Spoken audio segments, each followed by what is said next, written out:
নমস্কাৰ, মোৰ নাম জয়শ্ৰী নাথ আৰু মই অসম আৰক্ষী বিভাগত কৰ্মৰত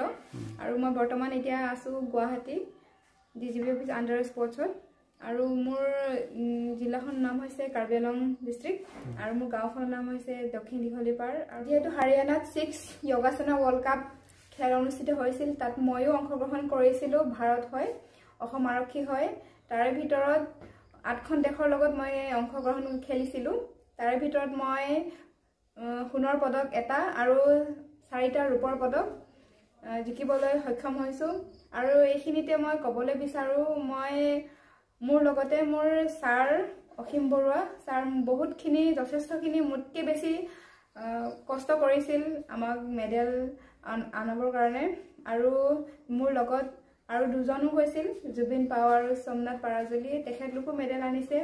আৰু মই খুবেই সুখী যে মই অসম আৰক্ষীত কৰ্ম মানে চাকৰি কৰিও যে খেলিব সুবিধা পাইছো এনেকুৱা এটা প্লেটফৰ্ম পাইছো সপোনতো ভবা নাছিলো যে মই ইমানখিনি কৰিব পাৰিম বুলি আৰু ইয়াত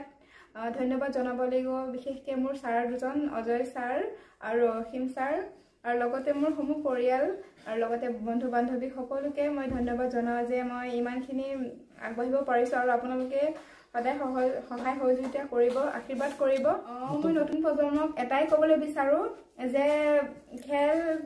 খেলৰ কাৰণে কেতিয়াও মানে যদি মন থাকে যদি পাৰে কেতিয়াও মানে পিছ পৰি থাকিব নালাগে সকলোৱে আগবাঢ়ি আহক আৰু মই এইটো ক'বলৈ নাযাওঁ যে অকল য়োগাই খেলিব লাগিব বুলিকে যাৰ যোনটো প্ৰতিভা আছে হয় ওলাই আহক আপোনালোকে এইটো নাভাবিব যে খেলিলে মানুহৰ একো নহ'ব বা নোৱাৰে বা নাপায় তেনেকুৱা একো নহয় আজি মই খেলিয়ে বহুতখিনি আগবাঢ়িছো পাৰিছো আৰু যেহেতু মই তেনে পিছপৰা এখন গাঁৱৰ জীয়ৰী মই অভিভাৱকো এটাই ক'বলৈ বিচাৰো যে কিছুমান মানে পেৰেণ্টছ আছে যে এই মোৰ ল'ৰাটোৱে নোৱাৰিব এইবোৰ খেলি কি কৰিব নালাগে নহ'ব নোৱাৰ তই আমিনো ক'ত সুবিধা পাম আমি গাঁৱৰ মানুহ বা আমি দুখীয়া মানুহ এইবোৰ একদম মিছা কথা ময়ো তেনে একে সাধাৰণ ঘৰৰ ছোৱালী হয় কিন্তু এই সাধাৰণ ঘৰৰ পৰা আজি গৈ ৱৰ্ল্ড কাপ খেলিবলৈ সুবিধা পাইছো আপোনালোকে এইটো কেতিয়াও নাভাবিব আৰু খেলৰ জগতখন সম্পূৰ্ণ বেলেগ আপোনালোকেও ওলাই আহক নিজৰ ল'ৰা ছোৱালীক খেলিবলৈ দিয়ক আৰু খেলৰ যোগেদিয়ে বহুতখিনি অপশ্যন থাকে বহুতখিনি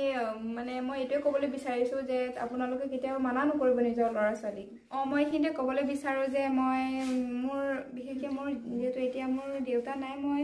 দেউতাক খুবেই মানে ধন্যবাদ জনাব বিচাৰো যে মোৰ দেউতাই মোৰ চাকৰিটোক লৈ বা খেলক লৈ কোনোদিনে আপত্তি কৰা নাছিল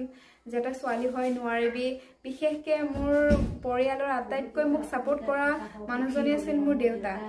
আৰু মই আজি যদি এবাৰ যদি দেউতাক এই মেডেলকেইটা যদি দেখাব পাৰিলোহেঁতেন বা পিন্ধাব পাৰিলোহেঁতেন মই খুবেই সুখী হ'লোহেঁতেন হয়তো দেউতা য'ত আছে মোক তাৰ পৰা আশীৰ্বাদ দি আছে নমস্কাৰ মোৰ নাম জয়শ্ৰী নাথ ইতিমধ্যে হৈ অহা 6 যোগাসনা ৱৰ্ল্ড কাপ 2025 যিহেতু হৈ আহিছে হাৰিয়ানাত আৰু তাত মই অংশগ্ৰহণ কৰিছিলোঁ 5টা ইভেণ্টত আৰু 5টা ইভেণ্টত তাৰে মাজত এটা সোণৰ পদক আৰু বাকী 4টা ৰূপৰ পদক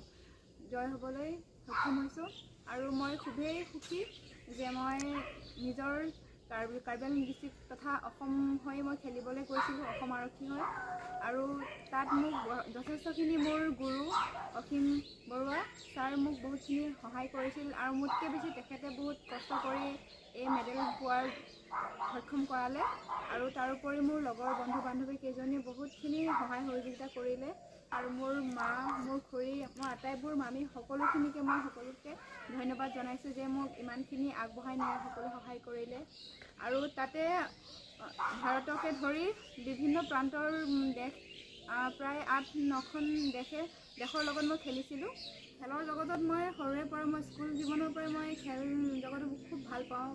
বিশেষকৈ মই খেল খেলি নাচি মই বহুত ভাল পাওঁ আৰু মোৰ দেউতা যিহেতু এতিয়া নাই মোৰ দেউতাই বহুতখিনি মোক মানে এটা কথাই কৈছিল যে তই পাৰিবি তই মানে ভয় লাগিছিল যে মই ছোৱালী হৈ মই নোৱাৰিম নেকি বা আগবাঢ়িব নোৱাৰিম নেকি যিহেতু মই গাঁৱৰ এজনী জীয়ৰী কিন্তু দেউতাই মোক কোনোদিনে হাৰ মনা নাছিল দেউতাই এটা কথাই কৈছিল একো নহয় কি কয় তই পাৰিবি তই আগবাঢ়ি যা আমি আছোঁ তোৰ লগত কিন্তু এতিয়া যিহেতু মোৰ দেউতা নাই মই এতিয়ালৈকে 30টাৰো অধিক মই মেডেল আনিবলৈ সক্ষম হৈছোঁ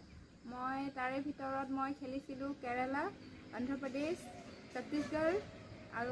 মহাৰাষ্ট্ৰ আৰু এতিয়া হাৰিয়ানা। চাকৰি পোৱাৰ আগতেও মই খেলিছিলোঁ, কিন্তু তেতিয়া মই যোগাসনৰ লগত মই জড়িত নাছিলোঁ। মই তেতিয়া এথলেটিকৰ লগত আছিলোঁ, কিন্তু এতিয়া মই যোগাসন জগতত গৈ মানে বহুতেই সুখী। আৰু মই কেতিয়াও ভবা নাছিলোঁ যে মই এনেকুৱা এটা প্লেটফৰ্ম পাম বুলি, কিন্তু পাই মই বহুতেই সুখী। আৰু ইয়াত বিশেষকৈ ধন্যবাদ জনাব লাগিব মোৰ দুজন গুৰুক। এজন হৈছে অসীম বৰুৱা ডাঙৰীয়া ছাৰ আৰু আনজন হৈছে অজয় দেউৰী ছাৰ। মই স্কুলীয়া জীৱনৰ পৰাই মই খেল আৰম্ভ কৰিছিলোঁ। মই পঢ়িছিলোঁ বেলেগুৰি উচ্চতৰ মাধ্যমিক বিদ্যালয়ত, আৰু সেইটো সময়ত মোৰ গুৰু ছাৰ আছিল গীতাঞ্জলি মেম, অৰূপ ছাৰ আৰু বগাধৰ ছাৰ, আৰু লগতে হাওৰাহাট হাই ছেকেণ্ডেৰীৰ বেজবৰুৱা ছাৰ। তেখেতলোকৰ কাৰণেই আজি হয়তো মই খেলৰ পৰা গৈ আজি এইটো প্লেটফৰ্ম ৱৰ্ল্ড কাপত খেলিবলৈ সুবিধা পাইছোঁ, আৰু সকলোকে মই ধন্যবাদ জনাইছোঁ। আৰু নৱপ্ৰজন্মক মই এটা কথাই ক'বলৈ বিচাৰোঁ যে আপোনালোকে কেতিয়াও গাঁৱৰ বুলিকে বা ল'ৰা ছোৱালী কেতিয়াও নোৱাৰিব বা নেজানিব বা তেনেকুৱা সুবিধা নেপাব বুলি কেতিয়াও নাভাবিব। আজি মই যিহেতু গাঁৱৰ পৰা গৈ মই ৱৰ্ল্ড কাপ খেলি আহিছোঁ, ঠিক তেনেকৈ আপোনালোকে আপোনাৰ ল'ৰা ছোৱালীক বা কাৰোবাৰ যদি ইচ্ছা যায় নিশ্চয় খেলিবলৈ আগবঢ়াই দিয়ক। মোৰ তেনেকুৱা মই ভবা নাছিলোঁ ইমানখিনি মই ওপৰলৈকে যাম বুলি,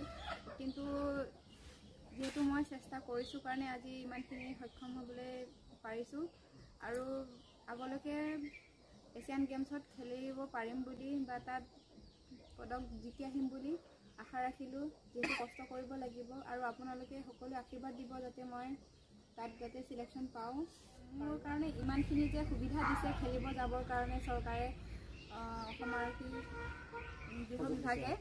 বহুতখিনি দিছে, বহুতখিনি কৰিছে, কিন্তু মই ভবা নাছিলোঁ মই চাকৰিটো পোৱাৰ পাছত যে মই খেলিব পাৰিম, বা মই ভাবিছিলোঁ যে চাকৰিটো পোৱাৰ পাছত সকলো শেষ হৈ যাব নেকি, মানে যিহেতু মই খেলৰ বিভাগত আছোঁ। কিন্তু মই এনেকুৱা লাগিছে যেন মানে কয় নহয় পানী নথকা গছ এজোপা মৰহি যায় বুলিকে, ঠিক তেনেকৈ চাকৰি পোৱাৰ পাছত মই এতিয়া খেলৰ বিভাগত আহি হয়তো মই ইমানখিনি ইনস্পায়াৰ হৈছোঁ। আৰু মই এটাই মানে গৃহ বিভাগক মানে ধন্যবাদ জনাইছোঁ যে মোক ইমানখিনি সুবিধা দিয়াৰ কাৰণে।